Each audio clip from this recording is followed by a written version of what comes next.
Kali ini saya mau coba sharing dikit terkait bagaimana sih ideal flow dari software quality assurance. Nah, dari flow yang dipelajari, ini terdapat 8 flow ya. Nah, itu mungkin kita langsung ke poin pertama. Nah, di sini ada poin perencanaan, flow perencanaan di awal-awal, yang mana flow perencanaan ini ada 2 poin. Yang pertama ialah poin identifikasi kebutuhan. Di sini kita bekerja sama dengan stakeholders untuk memahami persyaratan fungsional dan non-fungsional. Nah, untuk di Super sendiri terkait poin ini, eh, dari tim produknya langsung yang berkaitan dengan stakeholders. Namun dari tim produk itu dikolek datanya dari stakeholders, baru kita bahas di grooming. Nah, di grooming ini nih kita bisa sebagai QA bisa berperan dalam mengidentifikasi kebutuhan yang telah disampaikan ke tim produk dari stakeholders. Nah, kemudian poin yang kedua itu ada strategi pengujian. Nah, di sini kita cakupan itu terkait rencana pengujian apa nih yang harus kita lakukan, terus menentukan terus apa yang dipakai dan sumber daya yang diperlukan itu ada berapa.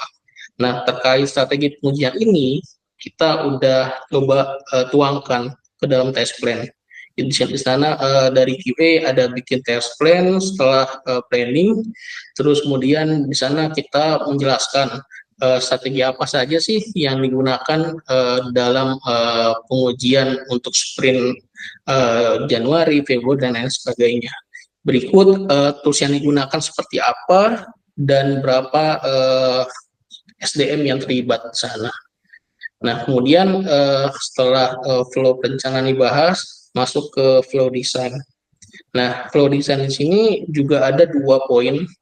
Yang pertama ialah desain kasus uji, di mana kita mengembangkan kasus uji yang berdasarkan spesifikasi dan kebutuhan pengguna. Biasanya ini kita tuangkan ke dalam test case terkait desain kasus uji ini, terkait spesifikasi, terkait kebutuhan pengguna. Kemudian selain desain kasus uji, kita juga ada poin desain lingkungan pengujian. Nah, ini terkait persiapan untuk environment pengujian, termasuk konfigurasi perangkat keras dan perangkat lunak. Nah, di Super sendiri kita punya 3 environment ya. Environment dev yang mana digunakan oleh teman-teman dev dalam mendevelop sprint. Kemudian ada environment staging yang digunakan oleh QA untuk testing sebelum nanti ke production. Dan yang terakhir environment production, di mana nanti QA juga ada ngecek ya after deployment di production. Nah, kemudian lanjut ke flow ketiga, di sini ada namanya flow implementasi. Nah, flow implementasi ini juga ada 2 poin. Yang pertama ialah pengujian awal, di mana kita di sini melakukan pengujian unit ya, atau biasanya sering kita dengar unit test dan integrasi saat kode baru ditambahkan. Biasanya pengujian awal ini di Super lebih banyak dilakukan oleh developer ya, yang mana dari developer menyiapkan unit test dan integrasi sebelum siap untuk ditesting oleh QA. Terus ada poin yang namanya automation pengujian ya. Nah, ini dari teman-teman QA automation, dari mereka menyiapkan alat otomatisasinya yang mana digunakan nanti untuk regresi dan pengujian berulang. Terus kita lanjut ke poin selanjutnya, itu ada poin eksekusi. Nah, di poin eksekusi ini juga ada 2 poin. Poin pertama ialah kita melaksanakan pengujian sesuai dengan rencana yang telah ditetapkan. Biasanya pengujian ini kita based on test case yang sudah kita buat pada tahap desain yang kedua tadi. Nah, kemudian poin yang kedua ialah pencatatan hasil. Nah, di sini kita mencatat hasil pengujian termasuk temuan bugs dan masalah lainnya. Nah, di Super sendiri penyataan hasil ini kita bisa catat based on dengan mengupdate status pada test case. Kemudian untuk temuan bug sendiri kita bisa langsung buatkan tiket ketika kita sprint, kita bisa buat tiket bugs, atau mungkin kalau ini memang improvement atau lain sebagainya kita bisa bikin tiket juga, cuman kita bikin label mungkin additional ya, buat memberitahu ini tuh memang benar bugs atau memang improvement gitu. Kemudian kita lanjut ke flow kelima, yaitu flow pelaporan. Nah, di sini juga ada 2 poin. Yang pertama ialah pelaporan bugs. Di sini kita mencoba untuk mengkomunikasikan temuan kepada developer dengan dokumentasi yang jelas dan rinci. Nah, di sini kita menggunakan Jira juga untuk pelaporan ini. Selain dari Jira juga, kadang-kadang kita sebagai QA juga ada tektokan langsung ya, by chat juga, ketika ada developer yang kurang jelas atau seperti apa terkait temuan yang dibuat oleh QA.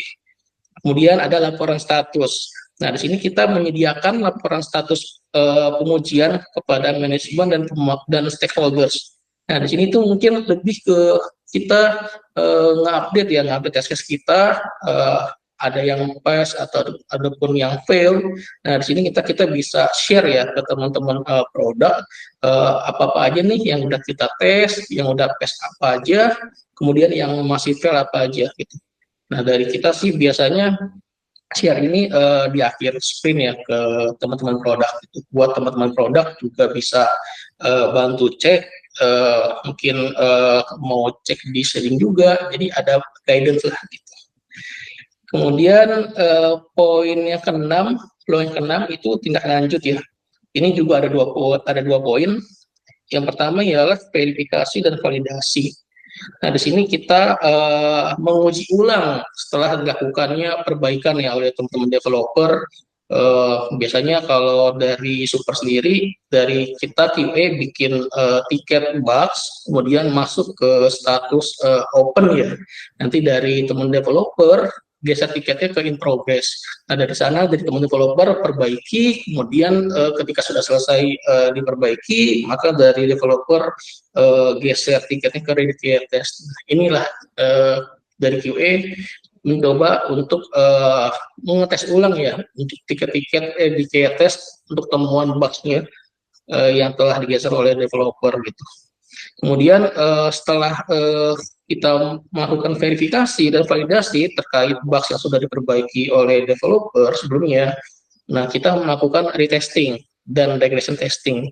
Nah, di sini kita melakukan pengujian ulang dengan memastikan bahwa bugs yang sebelumnya sudah diperbaiki dan sudah solve dan tidak ada bugs lain yang bermunculan gitu sih. Kemudian kita bisa lanjut ke flow ketujuh, yaitu penutupan. Nah, ini flow ini juga ada 2 poin, yaitu analisis akhir, di mana kita melakukan analisis untuk mengevaluasi keseluruhan proses pengujian dan mencari area untuk perbaikan. Nah, kalau analisis akhir ini lebih ke kita di akhir sprint melakukan retro sih ya, antar sesama QA untuk melihat apa-apa aja sih yang kurang dari flow yang sudah kita lakukan di sprint yang udah kita lewati. Nah, terus kemudian dari retros ini kita memperoleh dokumentasi ya, yang mana dokumentasi ini bisa kita gunakan untuk proses pembelajaran atau proses improvement ke depannya terkait QA. Nah, ini adalah flow ke-8 terkait feedback dan perbaikan berkelanjutan. Nah, di poin ke-8 ini juga ada 2 subpoin, yaitu feedback dan perbaikan proses. Nah, di sini untuk feedback sendiri, kita mengumpulkan feedback dari tim developer dan stakeholders ya, untuk meningkatkan proses QA. Nah, di Super sendiri nih feedback di sini biasanya bisa berupa EC ya, terkait feedback dari stakeholders ini after deploy biasanya, ataupun bisa juga feedback dalam bentuk retros juga. Retros ini mungkin retros keseluruhan ya, bareng-bareng teman developer juga, bareng-bareng dengan teman produk juga gitu. Kemudian dari hal tersebut kita bisa memperbaiki proses nih dengan cara mengidentifikasi dan menerapkan perbaikan metodologi dan strategi pengujian. Nah, biasanya nih lebih banyak ketika retro sih untuk feedback dan perbaikan proses.